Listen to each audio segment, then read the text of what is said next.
Belakangan ini berita tentang drone-drone Rusia yang nyelonong masuk ke wilayah udara negara-negara NATO seperti Polandia dan Rumania seringkali muncul.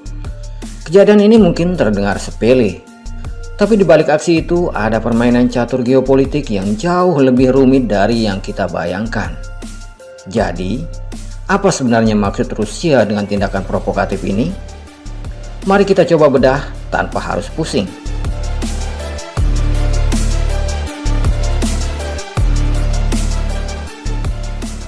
Pada dasarnya ini bukan sekedar insiden nyasar atau salah jalan. Para pengamat dan ahli militer meyakini bahwa Rusia sedang melakukan beberapa hal sekaligus, dan semua tujuannya saling terkait.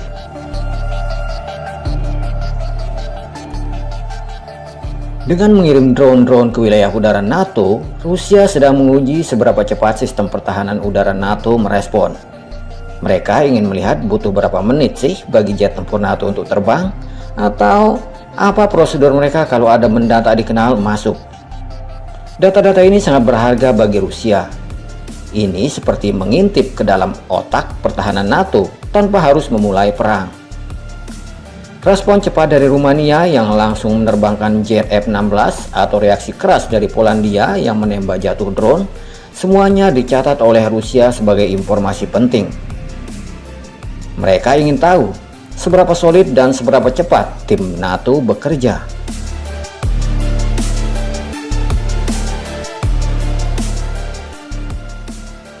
Selain mengintip, aksi ini juga punya tujuan psikologis.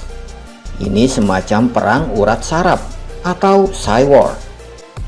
Rusia ingin mengirim pesan jelas ke Polandia, Rumania, dan negara-negara Baltik lainnya yang berbatasan dengan mereka. Pesannya sederhana, kami bisa mencapai kalian kapan saja dan di mana saja. Meskipun drone-drone itu tidak membawa rudal atau bom, kehadiran mereka di atas langit sebuah negara sudah cukup untuk menciptakan rasa tidak aman. Ini adalah cara halus untuk menekan secara psikologis, mengingatkan negara-negara itu bahwa mereka berada dalam jangkauan dan selalu dalam pengawasan.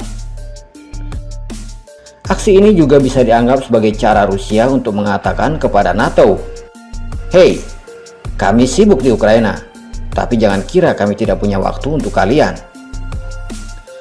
Ini juga memaksa NATO untuk terus waspada dan mengalokasikan sumber daya mahal untuk patroli udara yang mungkin seharusnya digunakan untuk hal lain.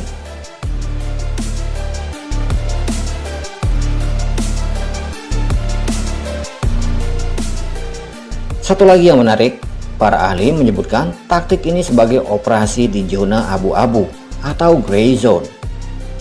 Ini adalah area di mana sebuah negara melakukan tindakan provokatif yang jelas-jelas melanggar hukum internasional, tapi tidak cukup serius untuk dianggap sebagai serangan bersenjata yang bisa memicu pasal 5 Traktat NATO.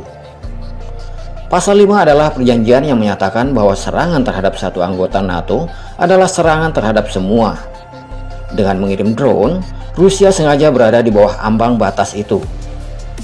Mereka bisa membuat NATO kesal, membuat mereka bingung, dan memaksa mereka mengeluarkan pernyataan-pernyataan keras, tapi tanpa harus menghadapi respon militer skala besar.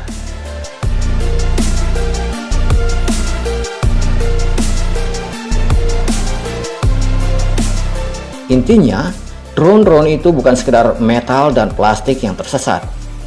Mereka adalah bidak-bidak kecil dalam permainan catur besar, digunakan untuk menguji, mengintimidasi, dan mengalihkan perhatian. Semuanya tanpa harus memulai konfrontasi langsung. Aksi ini menunjukkan betapa kompleksnya ketegangan geopolitik saat ini, di mana sebuah drone kecil bisa memiliki dampak strategis yang sangat besar.